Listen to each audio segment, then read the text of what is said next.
Sanibonani wey'ngane zakwethu, ake nginibelele phinde futhi nginamukele kuyona i-channel hamba phambili i-Radio Inkeza. Lami igama ngumfeza Ntuthu ngakhuluma lobathi la sibona amagumede. Mothi mhlabe usemusha kuleli khasi zophinde ngicela ngisho ukuthi uyasubscribe, ungakhohlwa ukukhomenta nokulike nokushare. Okuyikhona okukhulu kunakho konke wey'ngane zakwethu. Iphitheni amakhanda ukuthi-ke ngabe isitha sivele ngakuphi umndeni wenyanga odumela kwaMhlabelengane edujule ngoyaba lwezinhlavu emzini wayo ngolesihlanu.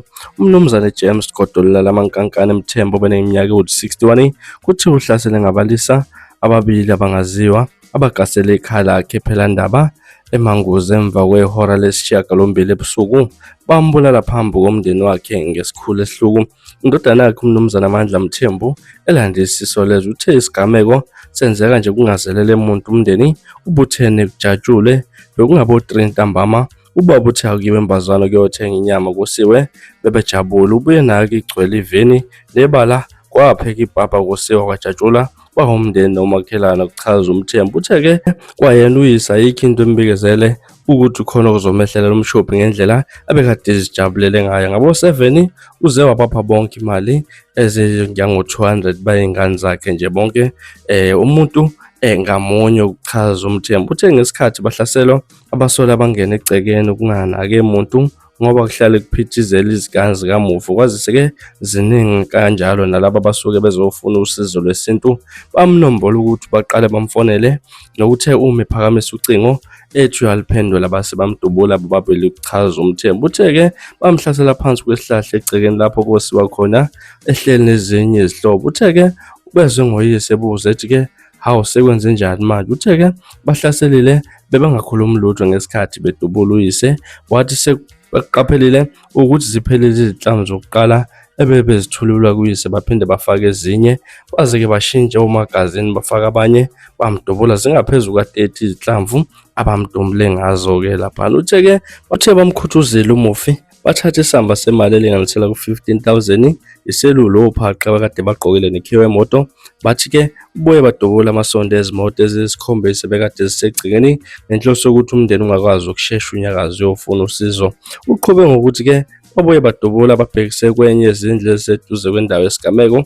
Uthe namanje basazibuza baziphendula ukuthi-ke esingumani lesithe besifuna uyise efile emphakathini. Ube ngumuntu wabantu baba nakuba-ke ebenakho konke kodwa-ke ubengamkhohlwa omunye umuntu amnika usizo uma elidinga adle naye kulokho anakho futhi bebahlonipha kakhulu abantu kusho uMthembu. Kwezobunyanga uthe uyise waqala kusonga ngo-1990 eseyinsizwa nakhona sikho isitho abamazela zona akanasitha kwabanye abasebenza umsebenzi ofanayo. Ngisho-ke nasemakhasimendeni akhe imbala awekho abeka abuye azwakalisa ukungagculiseki ngomsebenzi wakhe. Uthe-ke ematekisini ngaphansi kososeshini waseManguzi uthe ujone kuwo ngonyaka 2017 asikho isitho futhi abasaziyo nakhona bengavamile nokuye kwaserenki lapho ubethuka nje uma uyovela uma kweside isikhathi. Futhi-ke usesoshini waseManguzi unokuthula abakazi zibe khona ingxushunxushu ezibaye bazibona kwabanye ososeshini. Uthe uyise ushiya ngemuva amakhosikazi akhe angu-15 ezingane ezingaphezulu kwa-60. Wathi-ke bayawufuna ubulungisa ngokubulawa kayise ngesihluku esigaka. Wathi bagqama ukudume lwengozi. UGodolala amankankane wabasemathile ngonyaka 2016 ngesikhathi ebophiswe wesifazane wakaMhlabelengane ngokuzama ukumdayisela ingane na-11 enebalele emhlophe.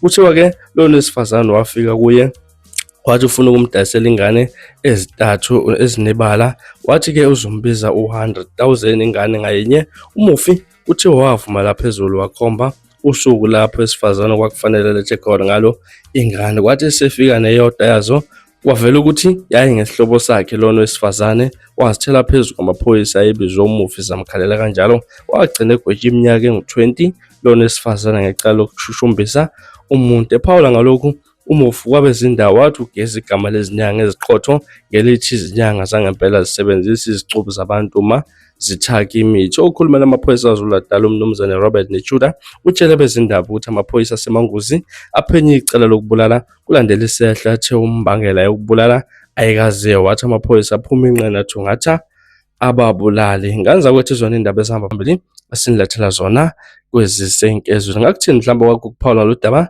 Hlala ku-comment section ngengizwe lakho uvo ngalolu daba. From ilesibonise ngiphuma kanjani ngane zakwethu kodwa ngiyethembisa uyabuya futhi nezinye ezilandelayo kwivideo elandelayo kwakho ukusubscribe nisiphathe kahle nibe nosuku olumnandi ngithanda khona.